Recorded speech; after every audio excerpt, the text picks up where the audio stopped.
class 11. Today I'm going to start a new chapter from your rapid book, and the name of the chapter is Macbeth. So please take out to page number 43 of your rapid book. When Duncan was the king of Scotland, there lived a brave general who was looked up to high esteem throughout. So there was a brave general when Duncan was the king. Scotland for his great valor and skills in war. So this person about whom the writer is talking about, he had a tremendous good skill in warfare. He was also a close relative of the old king. So he was a close relative of the old king. Who was the old king? Duncan. He was Macbeth. So who am I speaking to? Or who about whom is the narrator speaking about? It is Macbeth, the Thane of Glamis. Of late, he defeated a rebel army assisted by the troops of Norway in great numbers. So he has defeated a great army and now he is coming back. The two Scottish generals, Macbeth and Banquo, were returning from the great battle. There were thunder and lightning. So there was thunder and lightning while they were returning.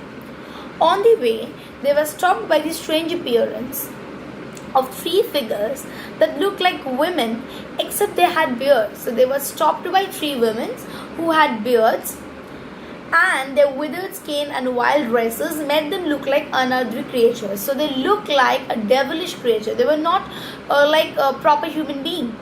They were dancing and singing. Fair is foul, foul is fair, whoever through the fog and fill the air.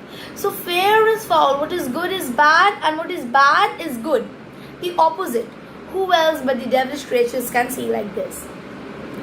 As they saw the two generals, the first which saluted Macbeth with the title of the Thane of Glamis. So the first one saluted him as the Thane of Glamis. The general was scarcely startled to find himself known by such creatures. He did not expect himself to be known to such creatures. The second witch addressed him as the Thane of Cawdor. So the second witch addressed him as the Thane of Cawdor, to which he had no pretensions. And the third told him, you will be the Scotland hereafter. So you will be the king of Scotland. So already he was the Thane of Glamis, it was predicted. Second one, it was the Thane of Cawdor, which he did not become, but they already predicted. They also predicted that he will become the king. Such a prophetic greeting might well amaze him, for he knew that as long as the king's son survived, he could scarcely hope to succeed the home. Now, as the throne. So he knew as long as the king and his son is surviving, how can he become the king? By this time, Banquo was curious to know the reason why the witches had little to say about him, whereas they kindled hope in the heart of his dearest friend. So he thought, if they can bestow him with so many predictions, all good predictions, then what about me? Why they did not tell me anything? So the witches turned towards Banquo and told him in somewhat riddling terms to be lesser than Macbeth and greater, not so happy but much happier. So in a very riddlish way, they said that you will be lesser than Macbeth but greater than him sometimes. Maybe he will not be so happy as him, but you will be happier. They also prophesied, that means they predicted, that although Banquo would never reign as the king of Scotland, yet his successors would be the king. Although they would not reign, yet his successor would be the king. And then they turned into the thin air and vanished, by which the generals realized the weird sisters to be the witches. Saying this, they vanished and they realized that they are none other than the witches. While they stood there pondering on the strangeness of this adventure, there arrived certain envoys from the king.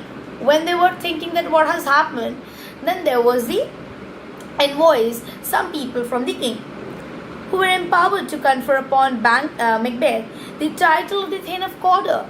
So it was the same very title which they had already predicted.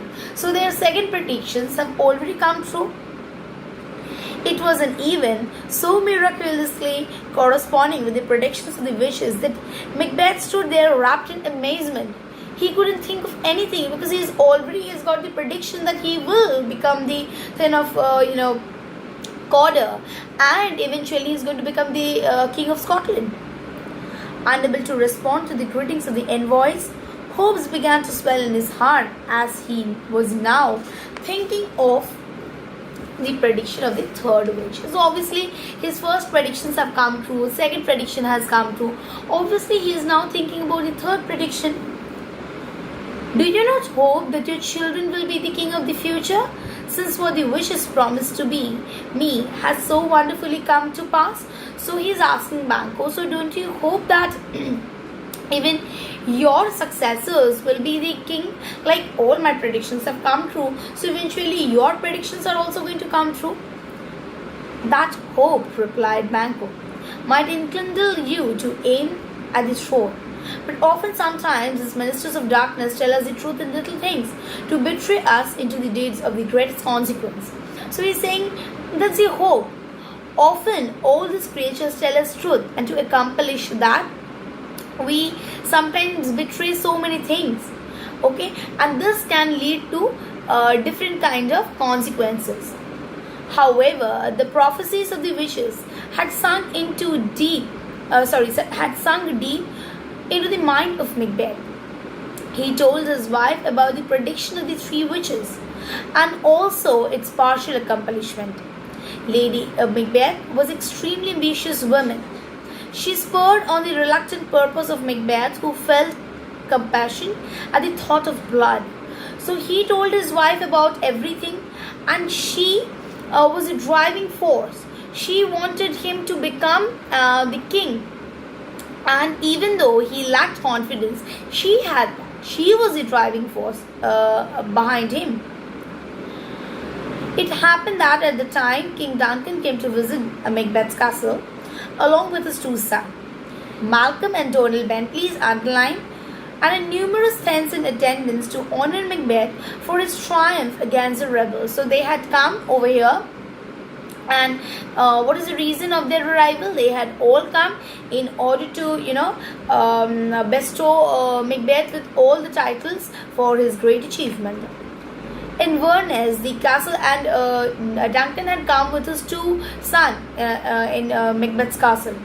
In Inverness, the castle of Macbeth was pleasantly situated on a hill, and the air about it was sweet and wholesome.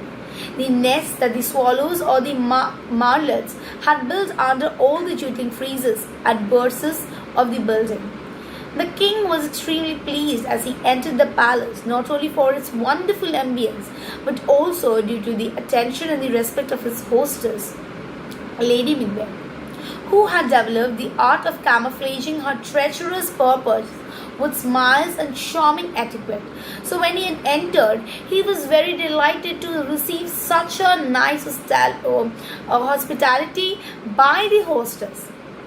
And what else? It is said that this lady, she is someone who has already developed the art of camouflaging her treacherous purpose with smiles, and she is having charming etiquette. So all this are very important in this passage. So the character of Lady Macbeth is very important, and you can get your maximum characteristics from this passage. I'll keep it till this much. In my next video, I shall continue with the next portions of this play Macbeth. Thank you.